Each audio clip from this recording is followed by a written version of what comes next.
US30 YM incredible week. This is what April price action is supposed to look at. I secured an 18-hour multiple week this week, and they were some of the easiest trades. We absolutely killed it. Live on the Discord. Come check it out. I want to share some of these trades with you guys, and if you would like to take some of these trades or you're interested, please notify me and we'll get you on the Discord right away. Okay. It's actually free. I'm not selling anything. Come check it out. We are just securing the gains week after week after week. I see so many people blowing up their accounts. I see people on Instagram crying a river because they're Instagram traders. They over leverage. They take stupid moves and they can't accept a couple losses. So these guys are getting absolutely destroyed while we were just killing it. So there was a couple of weeks there where we're only getting maybe 1 or 2 trades a week, and that's fine. 2, 3-hour trades is great, 6-hour week. But this was an 18-hour week. It was just incredible. Like I was almost like, I traded this morning on Friday and I was like, I can't win again. Like it's too much winning. You're going to get sick of winning here. Okay, so let's dive into a couple of these trades. I'm going to go over them really fast. If you understand my 2 main systems that I trade, and yes, it's 2 of them. One is a continuation model, and the entry uses an EMA structure, but I'm always using smart money to determine if that signal is legit in a sense. And my other model is the silver bullet, right? The unicorn model entry with the silver bullet that requires a sweep of liquidity. Like you can see right here, you have the London lows on trend here, on trend. And we're not going to go too much into my trend filter today. I have an actual filter. So this is not like the macro trend. This is the micro trend. And it's really important that you have some kind of filter that you can rely on that will tell you the trend. It's just today I'm not going to get into it as much, but upon request, or if you have any questions in the comments, you can let me know and I'll answer as best I can on that. So like I said, one of my models relies on it heavily, the continuation model. Yes, I'm using fair value gaps, and yes, I'm using that to dictate it as well. I'm looking for sweeps of liquidity as well, but the continuation model is good enough on a pullback. And the cross, I use the cross of the EMAs on the 1 minute, but it's only going with the trend. It's a way that I hop on the trend. And then the unicorn model, well, in this case here, I think this trade was a kill shot. Yeah, so the entry is called a kill shot, just so you know, a kill shot entry. I did not invent that. Somebody else did. Kudos to them. I'm not stealing it either. It's cross the 50-20 EMA. Kill shot. It's not really that complicated. So you can see that this market here, if we back it up all the way till Sunday, right? You can see we're on the 15-minute here. We're trending up. I'm not going to get into my trend filter quite, but I'm going to show you the first trade. We're going to dive down in the 1 minute, and I'll show you. I just wanted you guys to see here that the trade is because of this sweep right here. And you can also see that the candle stayed on this end, on this side. So it's really kind of nice too to have one monitor.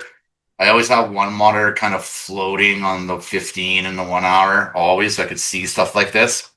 And then when I drop onto the 1 minute, as you can see in my live stuff, I'll take the trade on my Ninja Trader. All right, so we were here in the 1 minute. I'm zoomed all the way out so you can see the sweep here as well. And you can see that we're on this uptrend here over to the left, if you follow my cursor. Okay. And I'm going to show you the first AM macro. That's where I normally place my trades. So this is an AM macro, the first AM macro from 6:45 Pacific to 7:15. So it's just referred to as the first AM macro. I'm not going to go on New York times like ICT. So you guys can convert that. Everyone knows the first AM macro, right, of New York. So it would be 9:45 till or 10:15 rather, sorry, Eastern Standard Time, right? And this trade here, there was a sweep of liquidity here, like I showed you. The London got the lows got ran through right here. So I took the kill shot on this one continuation model, Just so you guys are aware, I only trade this unicorn model, or the silver bullet it's called. The entry is the unicorn model in a macro. And you can see here that this displacement here in the unicorn model setup as well, this happened before the macro, right? So I do not take any unicorn model silver bullet trades outside of macro, first AM macro. In between the macros, I will trade on trend and I'll take the kill shots. So if you ever, hey, this guy's trading out of macro right now, he says he never does, I'll take the kill shot continuation model outside of macro. So we only trade till 9:15 a.m. every morning, right? Pacific. So that's 12:15 Eastern Standard. Let's turn on the EMAs here. There we have it. You can see the cross of the 50-20 happened right here, right? So what I did was, to get a better entry, like if you are going to try to take this thing, I'm going to zoom in a bit more. If you're trying to take this thing up here and your stop loss needs to go down here, well, it's going to be too big of a stop loss and it's going to throw your risk, your reward out, right? It depends. Like you can do it if you want. You can see right here, I don't do 92-point stops. My max stop is 65 points. This stop ran me at 52 points, okay? So this is what I do. I take my GAN box. I go to the last short-term low, which is right here. Everyone can see that wick in here. I GAN box to that short-term low right here, all the way to where the cross, you see the cross signal happened right here, the signal. I put it on the high, and then I made another candle before it came down. So I put it on this high right here, and then it came down to 50%, and that's where my entry was, right there. There was also another fair value below it, but I took it right here at 50%. All right, let's have a look at where my target is, okay? So this is where I'm really careful and not bragging about getting an 18-hour week. I'm just playing by my rules. So if this thing is on trend right here, see the green arrow, and we take our reward to the structure high. So if I just zoomed out here for you, that is the structure high right there. Not here. That is the structure high. I'll go down to the 5-minute and show you. That's what I usually do, is I go to the 5-minute and I have a look at structure high, structure low. It's just like a little more clear on the 5-minute, and you can see that the plain as day that this is structure right here, the top of this high right here. Okay, so that's our trade there. Let's add this up. That gave us a 2.7 risk to reward ratio, RR, of 2.7 for Monday morning. That's not too bad. Let's move on to Tuesday and see what we got there. Tuesday morning, we took an absolute beautiful trade that morning off what's called a redistribution sweep. So again, that's going to be what's called my unicorn model entry. Silver bullet is the name of the model. All right, so basically you see this low here. The macro ended here, but nothing happened. I'm zooming in here and showing you there's no displacement. There's nothing. There's the breaker up here. It finally did displace over the breaker here. It was outside of the macro, so we're not interested. Also, I don't want to go on other charts and show you, but this low right here did not sweep liquidity. So in the second AM macro, though, right, you have the first AM macro and you have the second AM macro. Yeah. You can see here that we came down and we swept this low right here. You can see this high. If you can see they got buyers involved in here, and buyers got in, okay, and it came out and it swept any sellers that were sitting in here, and it also came back for this fair value in here. Okay, so this actually took some stop losses here, and then it came all the way back down and grabbed all the buyer stop losses right in here. That's the whole bread and butter of my whole strategy, is these redistribution sweeps. So we came down here in the second AM macro, and what do we have here is we have a breaker block right here, or a mitigation block rather, sorry. And this candle here after the sweep right here displaced over it, leaving this fair value gap inside here. And when price came down into my entry, I got in right here on this candle, right here on that wick, right on this line right here. As you can see in the risk reward calculator, for those that are not very experienced, you know that this is your stop loss in red here, and this green is your reward, okay? So we have a form of displacement, ICT concepts, over this mitigation block, over the high. It's a market structure shift as well. So what are the two things one major thing we need? We need the redistribution sweep. It happens right here. So we have a sweep. Liquidity has been ran through. Number two, we need displacement right here over this high right here on this candle. And then we get into a long position. You can see this is my entry right here. It came up. I held my stop loss alone. I didn't want to miss out on this trade. I just left my stop. It came back into drawdown here. You can see on these candles right in here. And then it just took off and just went right to fruition. It was the fastest, like, look at, like, I don't know if people really understand this. Like, that's a 1 to almost 7 here. 6.8 to be exact. Stop loss tucked below the little mini low here, the range. In fact, I might even have my stop here changes to a 1 to 7 on this little breaker or this little order block right here. But I think I might have just tucked it below the low to be safe. Okay, so we're 1 to 6.7, 1 to 7. This happened fast. Like, this is a thing about trading this kind of style that I'm doing, like on leverage. It's like a lot of people, they trade on the higher time frame, and it might take them like 6 or 7 days to get a 1 to 6. Could take 3 days, could take 1 day as well, but this is taking minutes. Look at it. Got into the trade at 8:13, and then it hit my target at 9:03. So it's like a 40-minute trade, and we already have a 1 to 6. One thing I want to add that I'm not going to go over today, because I'm just doing a recap today, a quick recap, is before I get into these trades, yes, there has to be a sweep. Yes, there has to be an impulse over the breaker or over a mitigation here or an order block. It was an order block, right? But you need to have a high time frame bias. So what I do is I use a high time frame bias using fair value gap, high time frame for value gap. I'm going to just make a video specifically on that. I'm not going to get into it here, but I did go through them all and make sure, and they do have the correct bias. I will make a whole video on that in the future, but I'm just letting you know it's more than just a sweep and the impulse here candle, right? There's actually a high time frame directional bias using, the higher time frames. Anyways, moving forward to Wednesday. This was a beautiful trade. I couldn't believe it. Now, the one thing that's going to probably confuse you guys is I just mentioned high time frame fair value gap bias, right? And we have it right here. So this pink box that you can see how it's a different shade of pink. Let me just narrow it down. This pink box is actually a daily bearish order block, or sorry, fair value gap. 4 hour is in a bearish fair value gap. The 1 hour was in a bearish gap. The 15-minute was in a bearish gap. That's how I determine it. So like I was saying, we didn't really sweep a clear extreme sweep on this high right here. We just absorbed stop losses. It was a long ranging run on the 4 hour. And yes, some highs were taken for sure, swing highs, but there was no major extreme. So you can see that this is the AM high here, okay? And this is the AM low here, as you can see down here. AM high up here.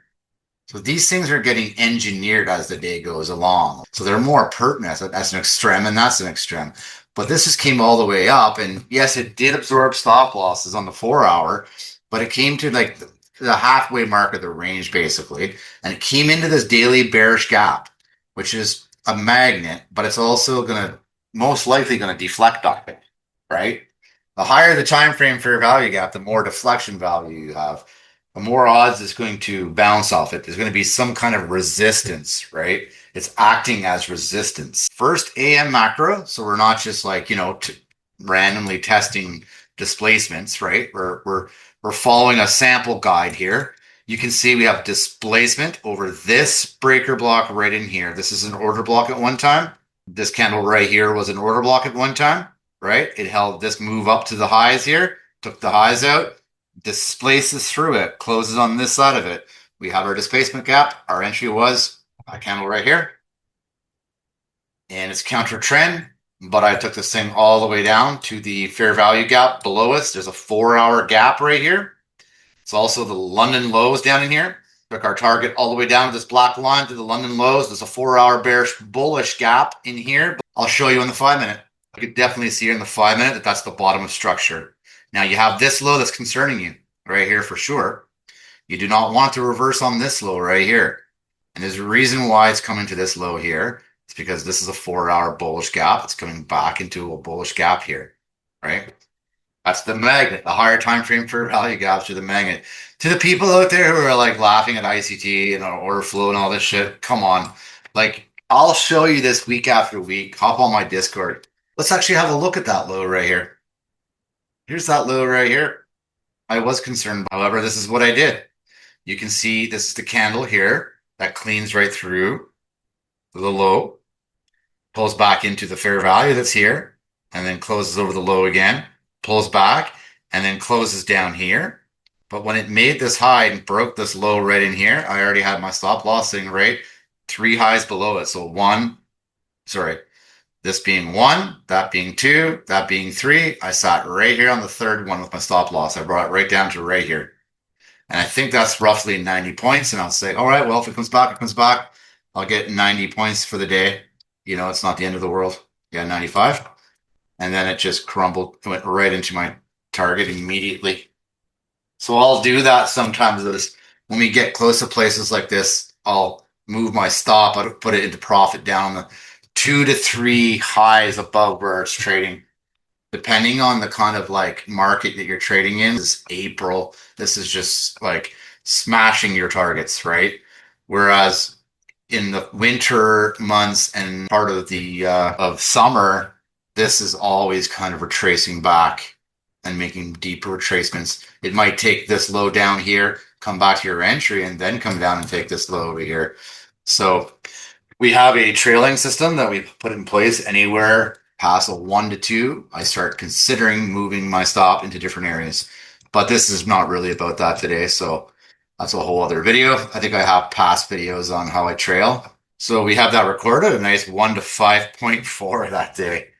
This is absolutely unreal. We just killed it. All right, check this one out here. This, I believe, was a kill shot. And I should almost show you on the 15-minute first what this trade looks like. Here's what this trade looks like. So this is a trend-based trade. The trends are up. You can see these green arrows here based upon my filter, right? And on the 15-minute is a really good guide to use for the kill shot.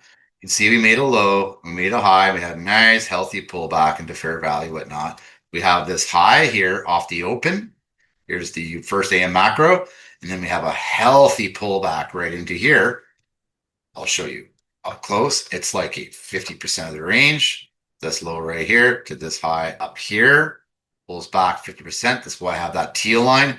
Comes into PD array, some kind of interest, this fair value in here. So on Thursday, when I saw that, I was looking for an on-trend trade. So what do?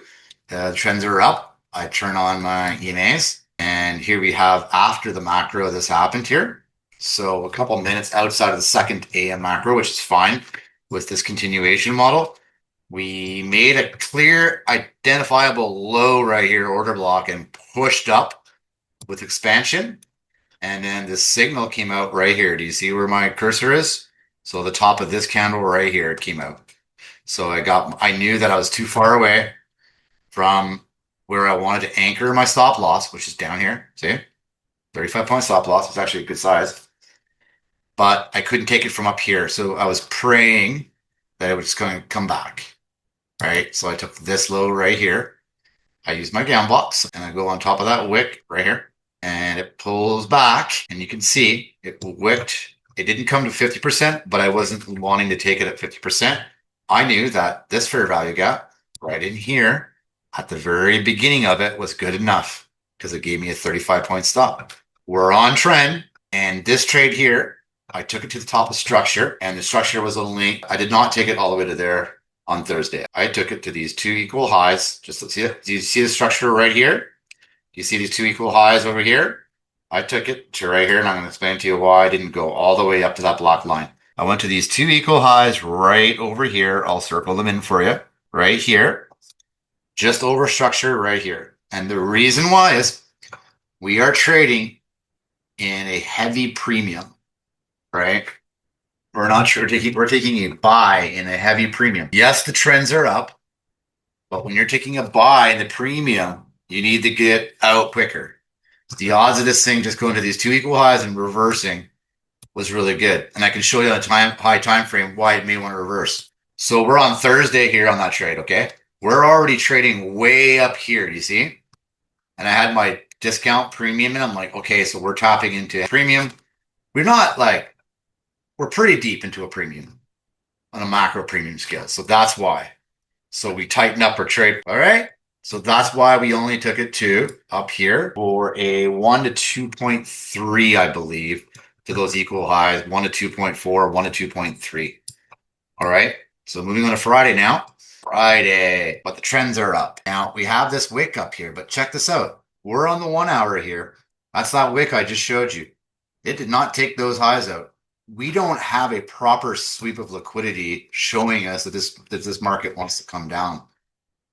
This is where we want to get in right here to a sell and want to come back up and take the stop losses out of here one more time and then go.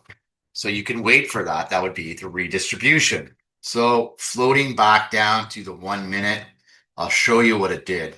Here's that wick over here to the right of my screen. It's not taking the stop losses out of the range that we wanted. It's taking people who got in right here. That's exactly what it's doing. And if people put their stop loss above the range, so this is not good enough. That is guesswork. So I saw that and I had to sit on my hands, and sitting on your hands is the hardest part of being a trader. Not only that, look what it's doing here. Price is coming up into bearish fair value gap on the 1 minute, and on the 15 minute, this candle actually displaced over that low. And you guys are probably like, why didn't you not get in there? I'll tell you another reason why. Beyond the sweep of liquidity that's too weak, we did not have a fair value gap high time frame bias.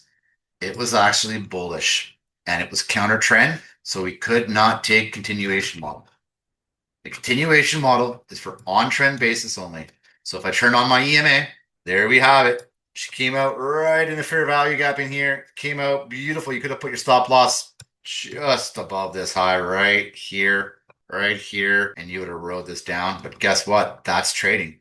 This is trading outside of my edge. Even though I knew by instinct that this thing wicked up what it was doing. I knew it collapsed. It displaced down over top. Mitigation block on the 15 minute. It's still an invalid trade. There's no FEG bias. This is Friday. Do you think I want to lose a trade? Well, I don't mind losing a trade. I don't care if I get stopped out. But we're sitting at a 17.2 our multiple for the week. Well, I didn't take it because it does not fit my model, basically. It's not my model. I don't trade it. I only trade my model perfectly. If I took this trade and I won this trade, I have to look myself in the mirror and say, you traded outside of your model today. That's incorrect, whether it be a win, whether it be a loss. Never forget that all you're trying to do, you're never trying to win money. This is not a game of winning money. As soon as the faster you realize this is not about winning money and it's about trading an edge or two edges, or what I don't recommend having any more than two models, but you have these biases that you have to stick by. And I have a micro trend filter and I stick by these rules come hell or high water. And for years, I wouldn't. I would take these trades and say, it's discretionary. Well, the discretionary adds up to bullshit in the end, right? So if you guys want to hop on my Discord, please let me know. I'm shooting for 2 days a week right now. Sometimes I'll announce a third one, but it's mostly only 2 days a week. But it's like, I don't I like to trade by myself and feel the Zen mode by myself and stuff like that. But if you're interested, give me a holler. You guys have a good one out there. Keep killing it.